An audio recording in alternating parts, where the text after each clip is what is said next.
दुकरिया कि चंदा मामा की दुकरिया सनसन बाजे।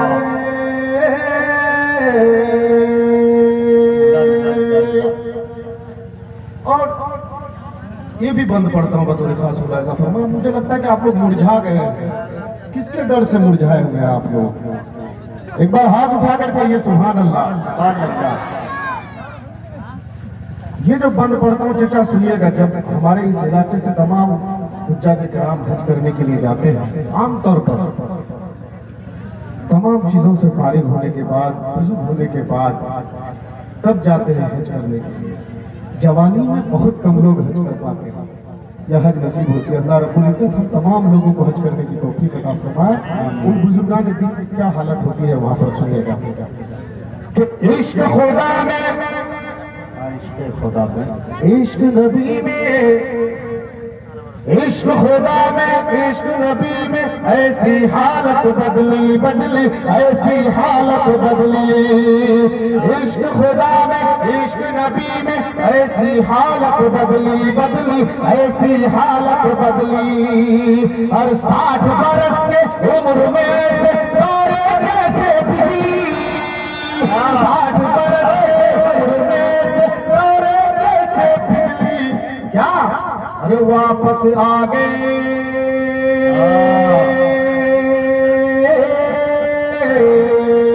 वापस आ गई न जवानियां, जवानियां वापस आ गई न जवानियां। सनसन बाजे।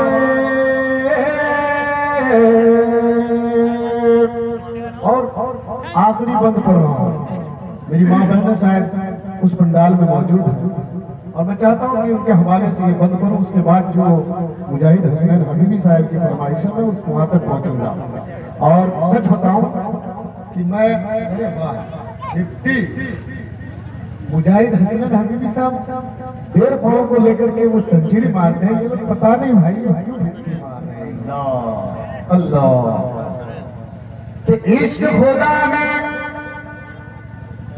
इश्क नबी में, सुनना बच्चों आप कि इश्क खुदा में, इश्क नबी में जब भी कभी तू पहुंचे पहुंचे, जब भी कभी तू पहुंचे। अरे शर्म हया का बिनते हवा देख न दामन छूटे, शर्म हया का बिनते हवा देख न दामन छूटे। और सर से उतरे,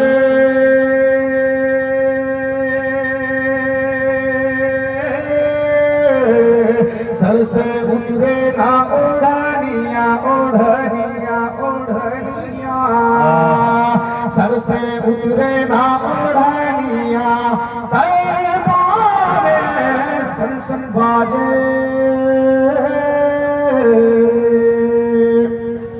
जो लोग जलसा देखने के लिए आए थे वो जा चुके, और जो जलसा सुनने के लिए आए बिलखुसूस हजरत कारी अब्दुल्ला सालिम चतुर्वेदी साहब।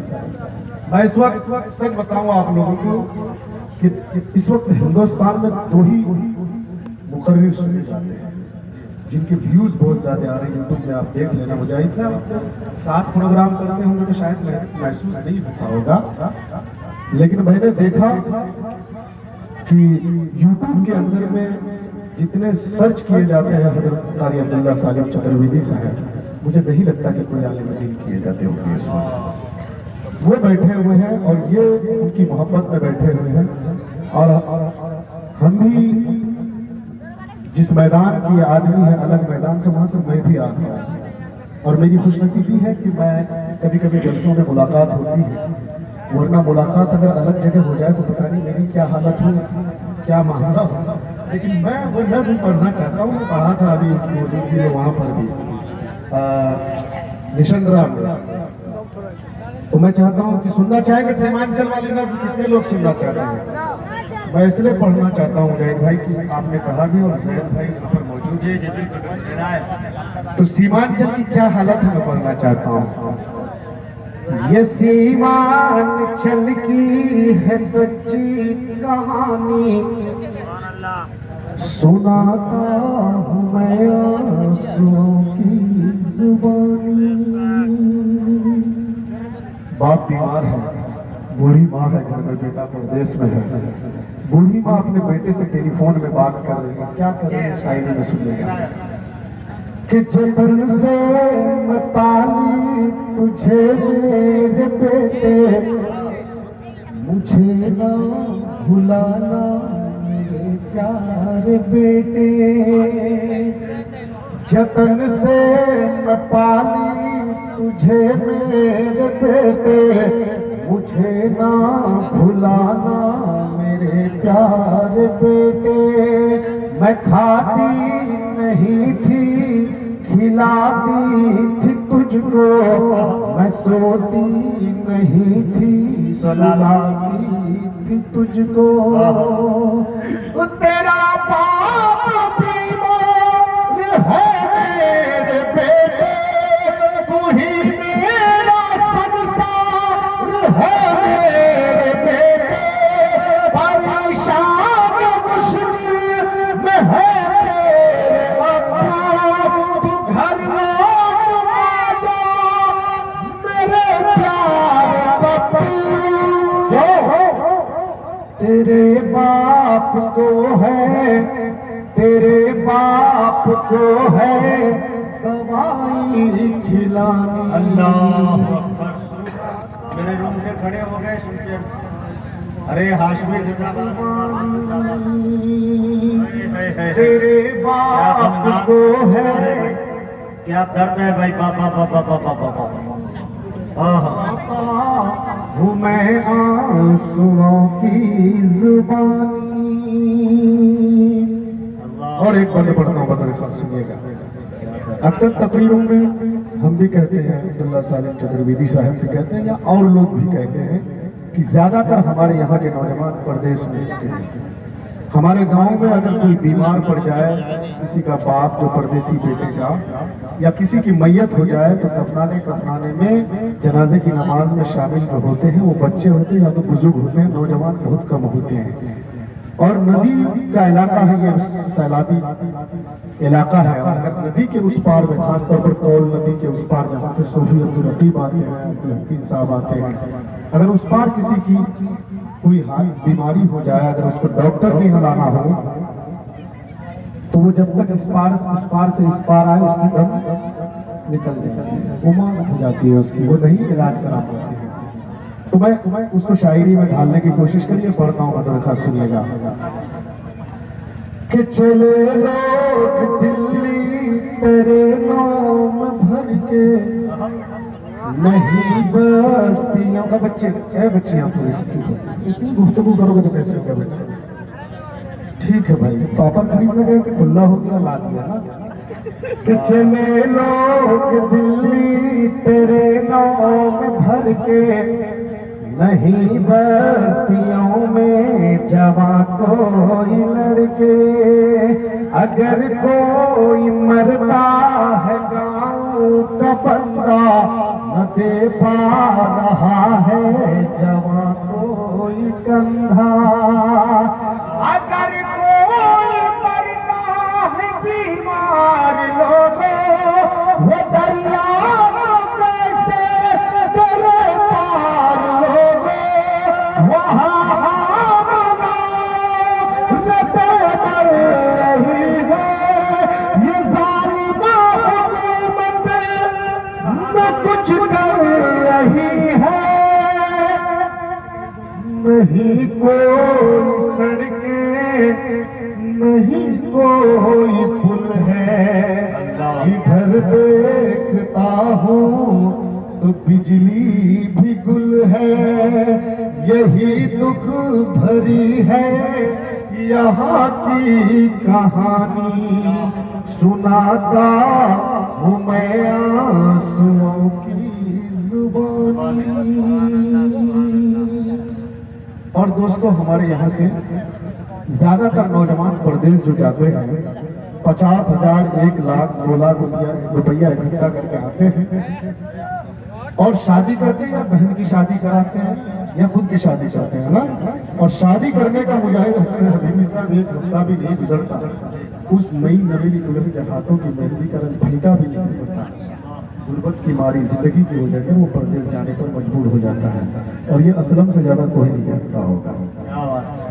मैं पढ़ता हूँ बतौर खास, सुनिएगा। उस मियाँ बीवी के दरमियान क्या गुफ्तगू होती है वो शायरी में सुनना रखिएगा। के भी शादी करके मैं दुल्हन को लाया, सही से न ससुराल को देख पाया।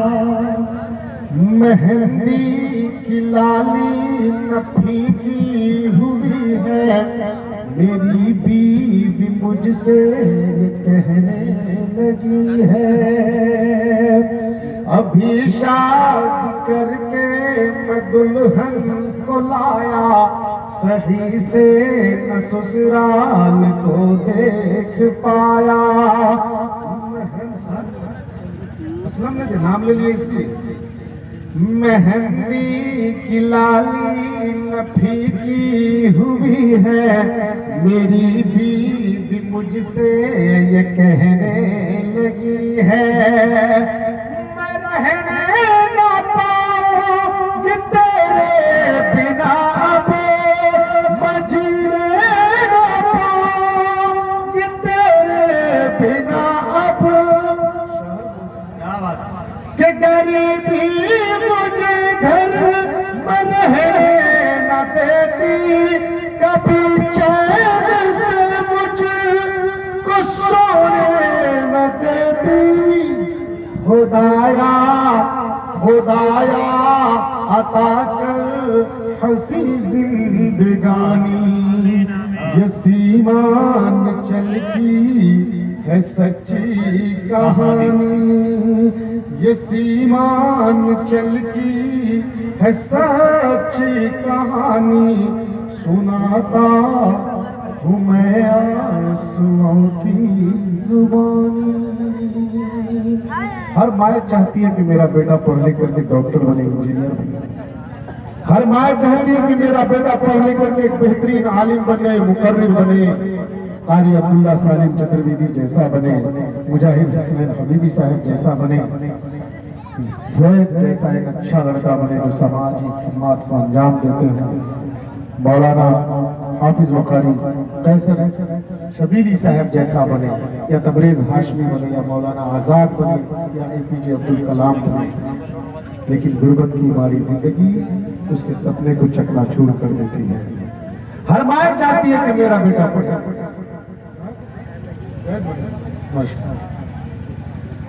और हर माँ चाहती है कि मेरा बेटा पढ़े लिखे, मास्टर बने, मौलवी बने, हाफिज बने। लेकिन गुर्बत की मारी जिंदगी उस नन्हे से फूल से बच्चे को उससे दूर कर देती है। जिनके कंधे पे किताबों का बक्सा होना चाहिए, जिसको स्कूलों और पाठशालाओं में होना चाहिए, वो माँ जो अपने बच्चे को छोड़ करके एक पल नहीं रह सकती है। जलते चूल्हे को छोड़ करके अगर बच्चा आंगन की तरफ से रोड की तरफ निकलता है तो तपाक से दौड़ करके जाकर के उठा लेता है कि मेरा बेटा या मेरा बच्चा कहीं एक्सीडेंट ना हो जाए या कहीं तालाब की तरफ जाकर के गिर ना जाए। लेकिन गुर्बत की मारी जिंदगी देखिए उस नन्हे से फूल से बच्चे को उससे इतना दूर कर देती है कि दिल्ली और हैदराबाद के होटलों में जाकर के पूछा न खाता है। मैं हिंदुस्तान के मुख्तलिफ शहरों में जाता हूँ मुशायरा पढ़ने के लिए, होटलों में जाकर के जब देखता हूँ तो कोई बच्चा अगर मिलता है तो उससे पूछता हूँ कि कहाँ घर है, तो वो बच्चा बोलता है किशनगंज, अररिया, पूर्णिया, कटिहार। तो वाकई में उस वक्त बहुत मायूसी हाथ लगती है। इसलिए समाज के लीडरों से कहना चाहूंगा, जो भी यहाँ पर मुखिया बनना चाहते हैं, समिति बनना चाहते हैं, सरपंच बनना चाहते हैं, या समाज को आगे बढ़ाना चाहते हैं, तो ऐसे बच्चों को अपने गांव में चुने जो बच्चा पढ़ना चाहता है लेकिन गरीबी की वजह से नहीं पढ़ पाता, उनके माँ बाप उनको नहीं पढ़ा पाते हैं, तो आप एक दो पुरिया दिन में कम खाइएगा, रजनीगंधा सिगरेट कम पीजिएगा, उस बच्चे को पढ़ाने के लिए जरूर कुछ कीजिएगा। करेंगे इंशाल्लाह। कितने लोग करेंगे भाई, जरा हाथ उठा करके। कि कोई जाके पंजाब में जल रहा है, कोई जाके गुजरात में गल रहा है, कोई जाके पंजाब में जल रहा है, कोई जाके गुजरात में गल रहा है। वो मासूम बच्चा वो नन्ना सा प्यारा वो शहरों में फिरता है अब मारा मारा।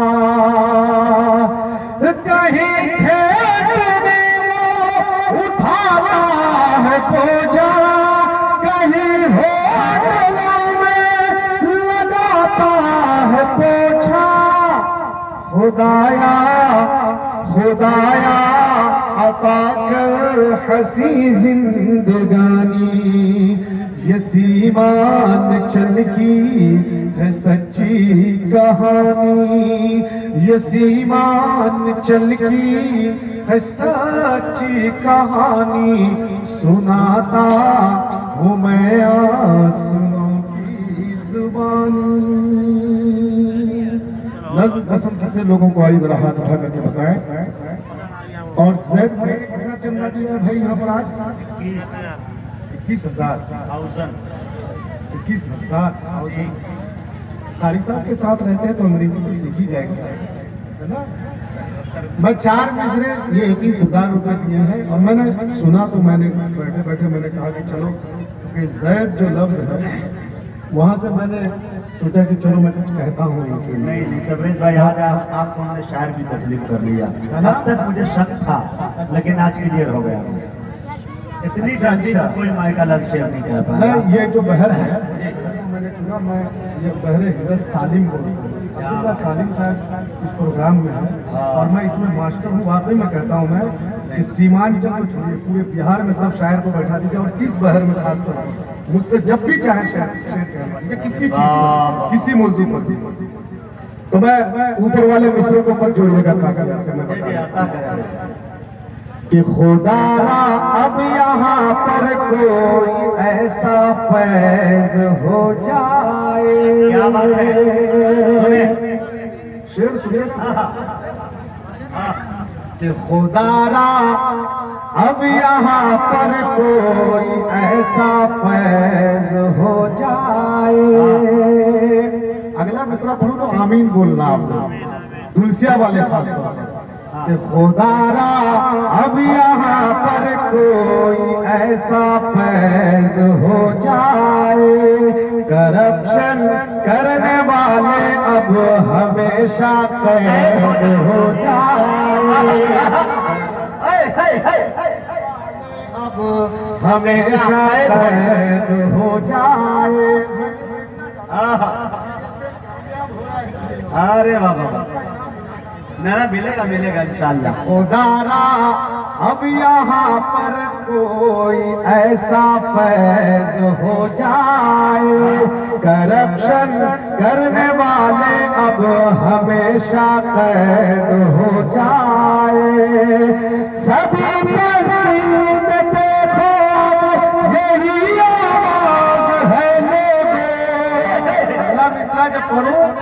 अगला मिसरा जब पढ़ूं तो आपको हाथ उठा करके साबित कर देना है कि आप लोग उनके साथ हैं जिनका नाम आएगा कि खुदारा अब यहाँ पर कोई ऐसा फैज हो जाए।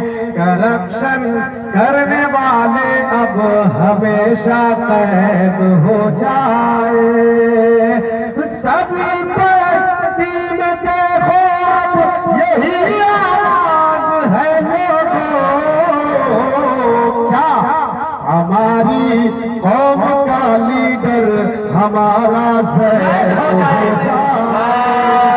हमारी कौम का लीडर हमारा ज़ैद हो जाए। हमारी कौम का लीडर हमारा ज़ैद हो जाए। अच्छा है, बात शायद देर में समझ में आई, फिर से पढ़ता हूँ ना। खुदारा अब यहाँ पर कोई ऐसा फैज हो जाए। करप्शन करने वाले अब हमेशा कैद हो जाए। सभी बस्ती में देखो अब यही आवाज है लोगों।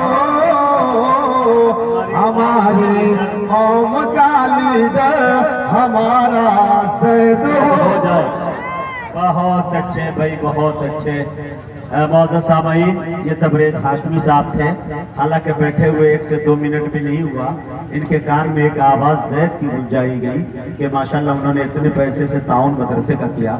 और मात्र हमको ऐसा लगता है इस शेर को जन्म देने में इसको 2 से 3 मिनट का सामना करना पड़ा और फौरन इस शेर को उन्होंने जन्म दे दिया। यकीन जानिए कि शायरी ये भी कुदरत की तरफ से एक फन है। मैं दावे के साथ कह सकता हूं कि जिस स्टेज से मैं निजामत करता हूं 100 में से 95% लोग गवैये होते हैं और वो मुतशायर होते हैं। वो बड़ा नाम बता सकता हूं जो लाखों रुपया लेते हैं, लेकिन मेरे दोस्तों ये खुदादार सलाहियत, कलम की सलाहियत, जब चाहे एक दीवान लिख सकता है बंदा, बंदे की सुस्ती और काहिली। लेकिन मेरे दोस्तों इस तरह का शेर कहना चाहिए तो ऐसे लोगों की हौसला अफजाई बहुत जरूरी है। सीमांचल की नज़्म जब भी ये पढ़ते हैं मैं मायूस हो जाता हूँ, मैं पता नहीं मैं कहाँ कहाँ गुम हो जाता हूँ। अल्लाह से दुआ करता हूँ कि अल्लाह ताला हमारे इस सीमांचल को जन्नत नुमा बना दे और बेहतरीन बना दे, जालिमों के जुल्म से, हासिदों के हसद से, शरीरों के शर से इस सीमांचल की हिफाजत करो। और आइए इसी के साथ साथ बड़ा मुकर्रिर आपके लिए तो आपके घर आंगन का मसाला है। आप जब चाहेंगे, जिस वक्त चाहेंगे, अब्दुल्ला सालिम के घर जाके चाय पी लेंगे या आपके घर वो आके पी लेंगे, ये आपकी खुशनसीबी है। मैं एक बात बता दूं, जैसा कि हमारे बड़े भाई अली जनाब तबरेज़ हाशमी साहब ने कहा कि यूट्यूब की दुनिया पे, हजरत गूगल पे जब आप जाकर सवाल करते हैं तो बहुत कम ऐसे मुकर्रिर मिलते हैं जिसे इतना ज्यादा सुना जाता है। अल्लामा जर्जीस के बाद मैंने जब सुना तो मेरे दोस्तों चतुर्वेदियों की दुनिया में सबसे ज्यादा सुना जाने वाला खतीब मौलाना अब्दुल्ला सालिम कमर चतुर्वेदी है। और मैं ये भी बता दूं कि सबसे ज्यादा सुना जाने ही वाला नहीं, बल्कि इनकी कॉपी भी की जाती है, नकल भी की जाती है, बड़ी मुश्किल से इनकी तारीखें मिला करती है। और ये भी अगर कह लिया जाए कि मेरे अकीदे में सबसे महंगा मुकर्रिर है तो ये भी बात गलत नहीं है। एक बात इससे और बढ़ के मैं कह दूं कि जब भी जाते हैं जलसे के अंदर, जलसे को दोनों हाथों से लूट लेते हैं और जलसा लूटने पर अगर हुकूमत कोई सजा नाफिज कर दे तो अब्दुल्ला सालिम इस वक्त उम्र कैद की सजा बआसानी कर सकते हैं। अल्लाह ताला इन्हें सलामत रखे। मैं बड़े अदब के साथ आली जनाब अब्दुल्ला सालिम कमर चतुर्वेदी साहब से गुजारिश कर रहा हूँ कि हजरत तशरीफ लाए और अपनी कीमती बातों से हम भाइयों के साथ साथ बिरादरान वतन को भी नवाजें। हाँ, पहले दस्तार बंदी